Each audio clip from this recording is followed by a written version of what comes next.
Hello, this is the exorcism, and I'm the demon the priests are trying to remove from your body. I don't know. I don't know why all of a sudden it's been so low. What is this? I guess I could turn light on. This is not the worst thing in the world. Look, Jesus, Anthony Davis and Luka Doncic got traded. Wow.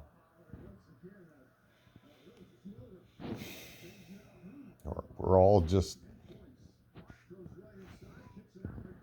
branded profit centers now. It's shocking. Well, can I get to it today? I don't know. Let's see. Even if you can't see me, you can follow the arguments. Here it is. I'm trying to. Yeah, I go on and on and on. I mean, yes, it's easy. You could be critical and effectively critical here about my own failings to do good work, but you could do what I'm doing off the cuff. And the mistakes that I make are glosses and missteps, easily corrected. I want to talk about the word waste and what it means. But if I'm going to talk about what words mean, I live in a world, again, I just think the average person is a fucking idiot about this shit. Look at, I'm an asshole. I'm a toxic man. Truth is truth. Fat people are fat. Ugly people are ugly. Words are not perjury, but we have made them into perjury. And behind this sick fucking knee-jerk judgmental aspect of power seeking, of small-minded Kruger-Dunniger power seeking, is a much bigger problem. It's just that we just fail to grasp basic fucking truths about how language works. Of course, we don't know how it works at all. We don't have a semantic theory in the West because of Frege's problem. But all Frege pointed out indirectly was that reductionism doesn't work because it seems the mind can create things that are real but don't exist. And this is unproblematic in terms of fictional objects and things we're just wrong about. But remember, I think if you believe wrongly, you've done a basic kind of metaphysics there. You have spoken true in your own perspective, but what you've said is wrong. It's false. So false belief is metaphysics. You see the problem? If you want to valorize the positivists, even though they're not around anymore, if you want to revalorize behaviorism, well, it would just be an AI or a CTM or a singularity zealot. It amounts to the same.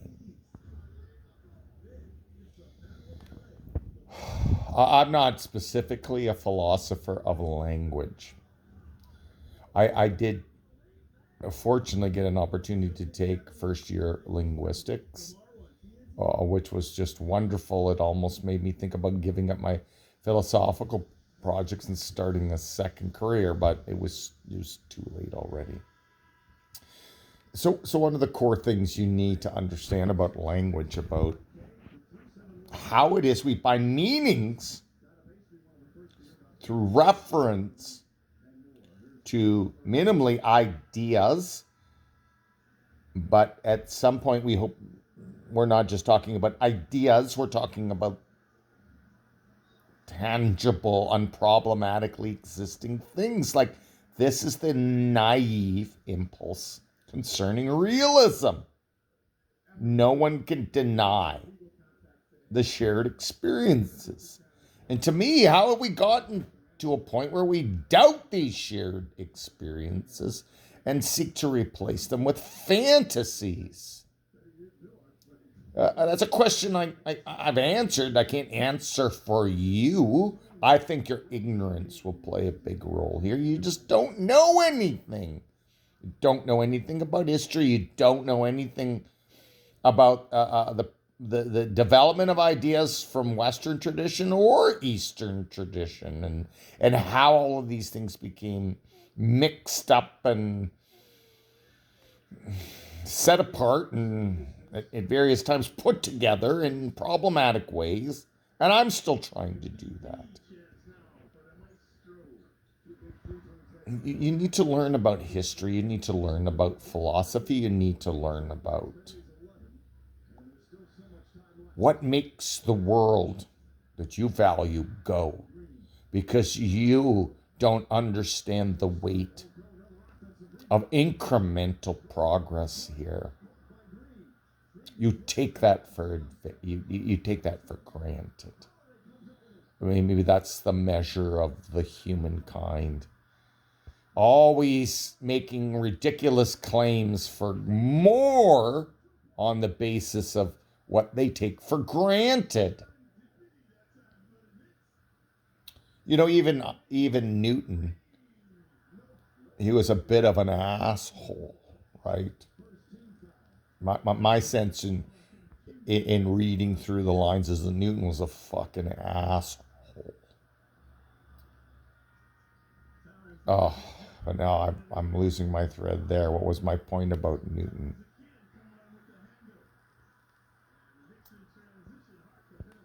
It's just that things aren't what they seem. You know, Newton is the poster boy for mechanism, but he was also a mystic.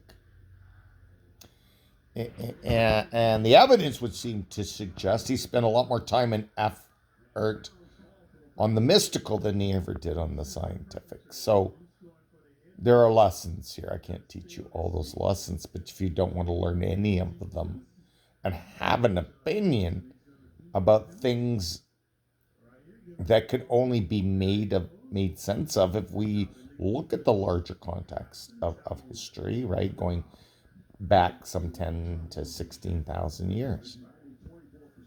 No one can learn it all, but I guarantee you, I've learned a lot more than you have.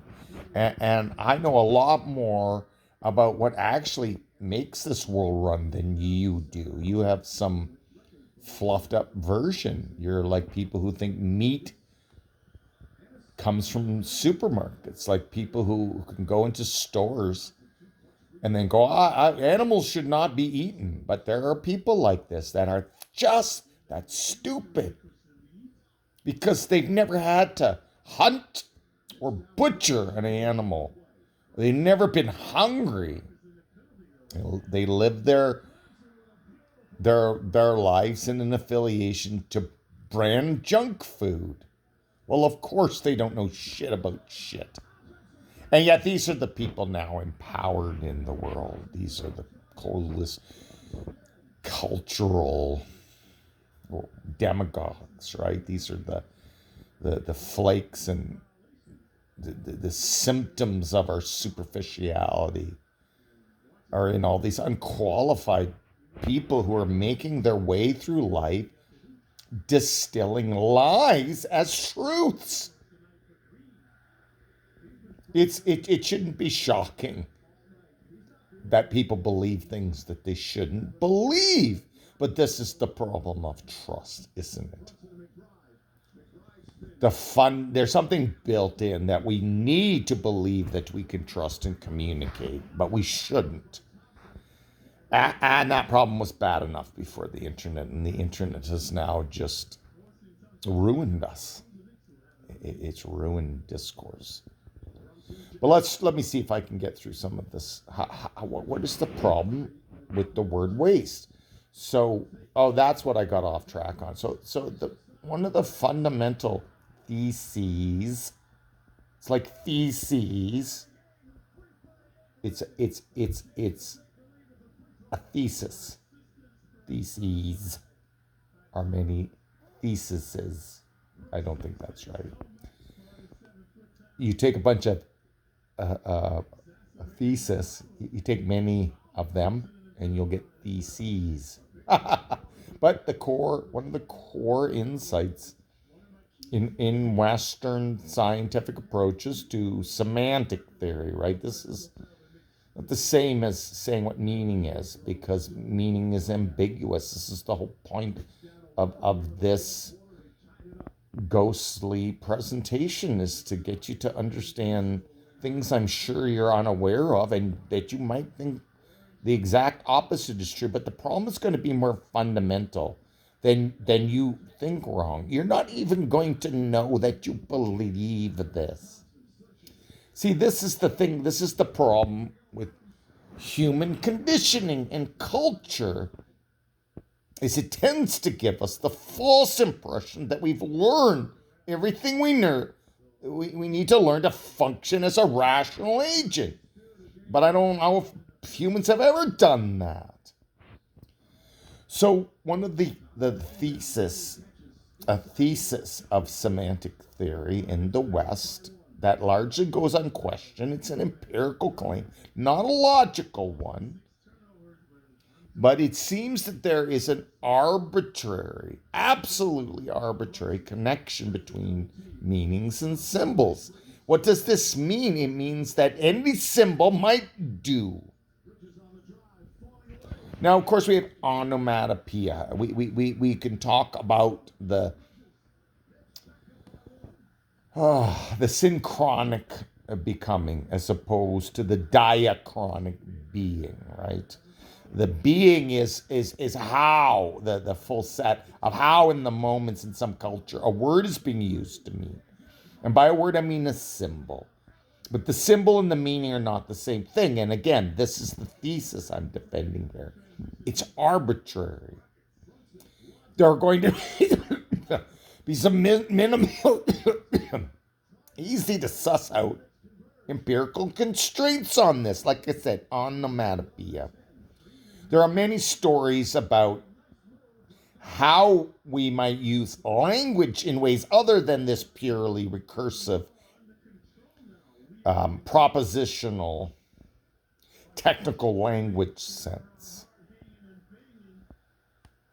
I'm losing that now too. I just don't seem on the ball at all anymore. I've just lost that. I lost everything. I just can't fucking concentrate anymore, like everybody. So there's a story, right, of non-arbitrary uses, non-arbitrary mappings of symbols, because this is the problem of representation in symbols, icons, images, and then further extraction. So, right, this is not even a discipline that's properly covered within philosophy or linguistics. It's partly covered in the social sciences by theoreticians such as Umberto Eco, semiology, right? So this is, I think, is very philosophically inclined discipline. So, my point, you need to understand, we're going to look at the word waste. It's an arbitrary collection of symbols linked together according to a grammar in one of only potentially tens of thousands of ways humans have revealed languages.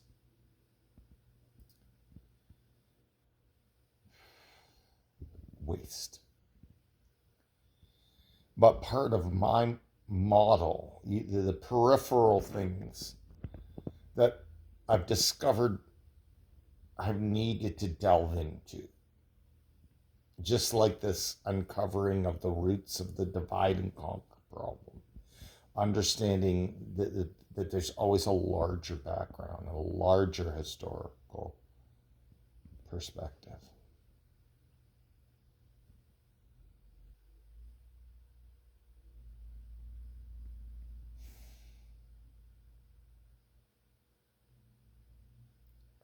I should just, I don't know, I can't seem to hold a coherent thread. I'm losing my train of thought constantly here. I think I'm sick. I can't force myself to go and sit in a hospital for 12 hours. I don't feel well. I think I'm sick.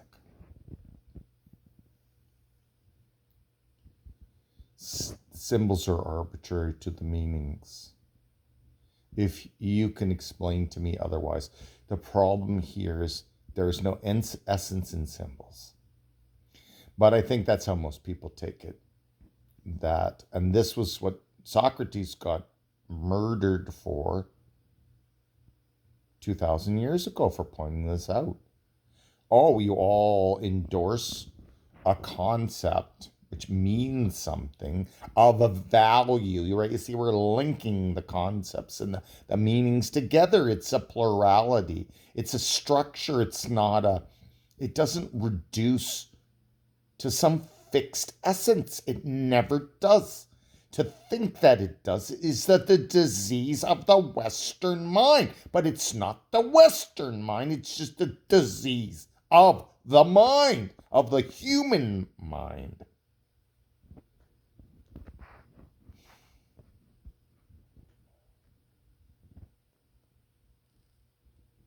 To think that we all use words the same way, that there could ever be some way to fully disambiguate the different uses, that they're logical underneath, because they're not.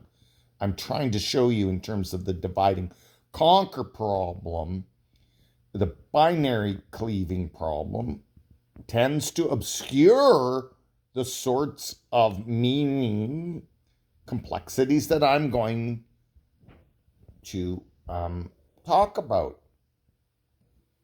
Now, my nose is itching me. I don't like this, driving me nuts. Look, this is, my mother was a smart woman. She's going to outlive me too. And I'm alienated from my mother. She's lost her short-term memory, but not because she has dementia, but because of all these pills she's taken for diseases she doesn't have. This is just, it's shocking. The people who have constructed this magic bullet pill solution, it's just debunked bullshit. It's destroyed my family. It's destroyed my opportunity to take care of my own mother. Like, okay, why? Like, this is fucking wrong. I'm gonna die before both of my parents, and they're completely inaccessible to me because of things beyond their control and beyond my control, and these things are all fucked up. Okay, if you're taking these mental illness pills for longer than, I don't know, 3 to 6 months, you're setting yourself up for brain damage, and you're actually degrowing yourself. You're causing brain damage, okay? All of it. The barbiturates, the antidepressants, it doesn't matter. It's all toxic shit in the end. All it's doing is changing your affect, as if a momentary change in affect solved all the extrinsic problems that led you to mental illness in the first place. I mean, this is fucking absurd. This is how we keep raping and murdering and calling it progress. It's fucking been going on since before we started talking.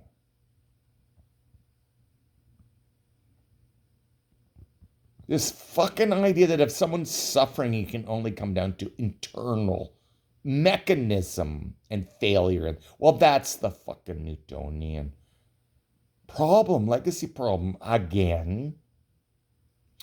And that's the background problem for rationality and the divide and conquer problem going back 5 to 6,000 years ago, when I think the two primary, so I have to invoke a kind of binary, but you can't escape this need to work through binaries. So I'm not trying to denigrate logic, destroy it, or deny its value.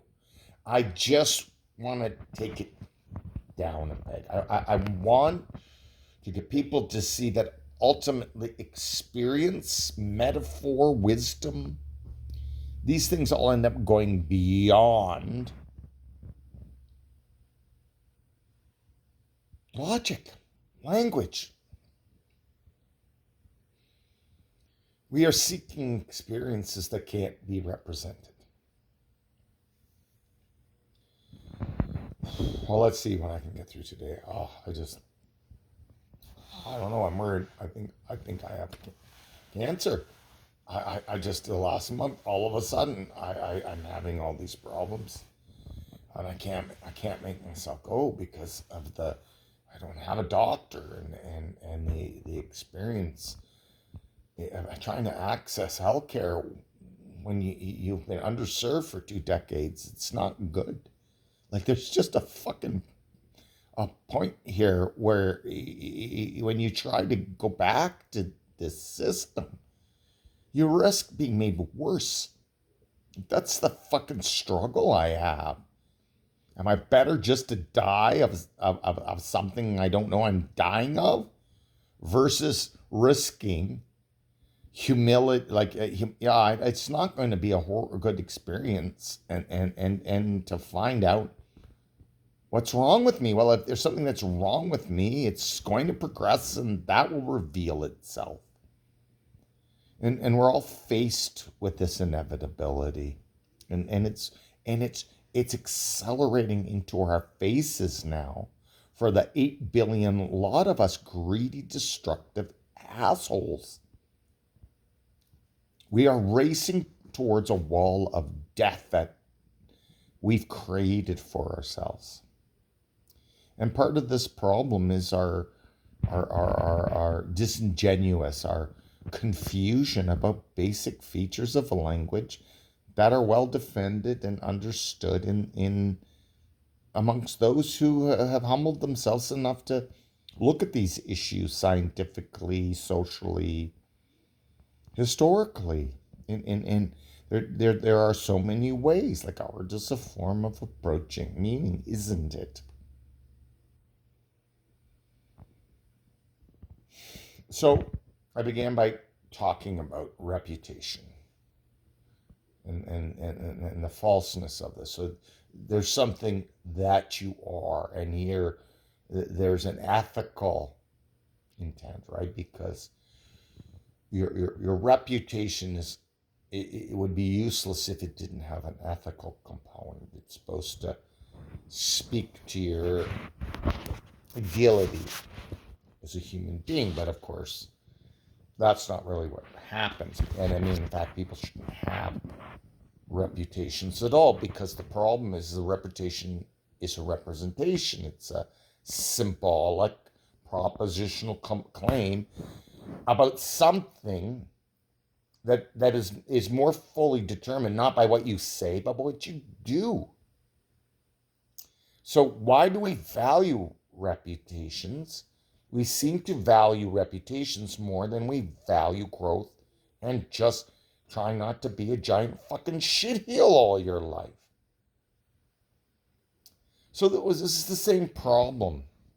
I think this will be a good place to start. That's where I'm circling around. My mother, my alienated mother, who's going to outlive me, paying $6,000 a month to eat fish sticks and hide in her room like a child while I'm constantly facing homelessness. It's not my mother's fault, but it's really it's very sad. I didn't. One of the things I really looked forward to in life was taking care of my parents in old age, because I had well understood, even in my 20s, that these are people. And if I really wanted to understand myself, I had to understand them as people. And what that meant was I had to have a relationship with them that went beyond father son or mother son. And they're both alive, and I can't access either of them. This is just awful. It's awful. But my mother used to make this joke. This is the whole thing, this sitting and standing, the divide and conquer problem, this dishonesty. So I'm going to set the stage for I guess, the final reveal of the analysis of this arbitrary set of symptoms, WASTE, waste,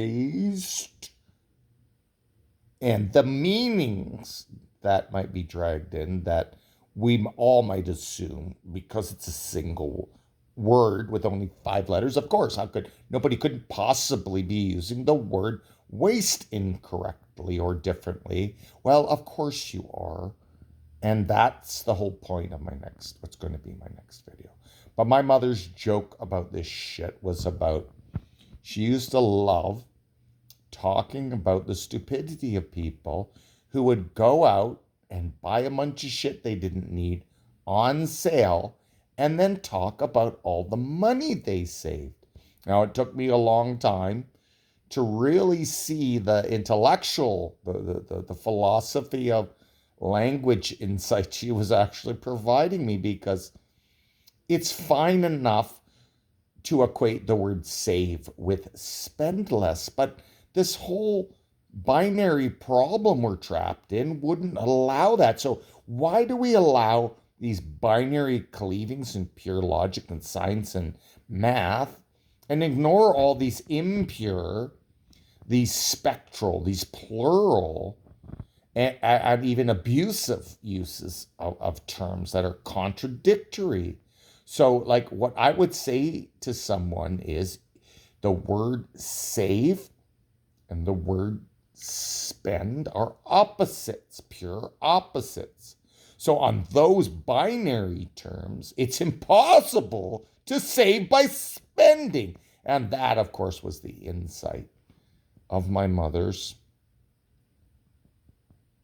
social criticism and Saturday Night Live sort of absurd view of things. So you can't, in the pure terms of a logic, save by spending, exactly because saving means not spending at all. So how do we get to these in-between states? How do we allow them? The issue isn't to deny all binary or non-binary thinking. It's just to see the inconsistent ways in which we deal.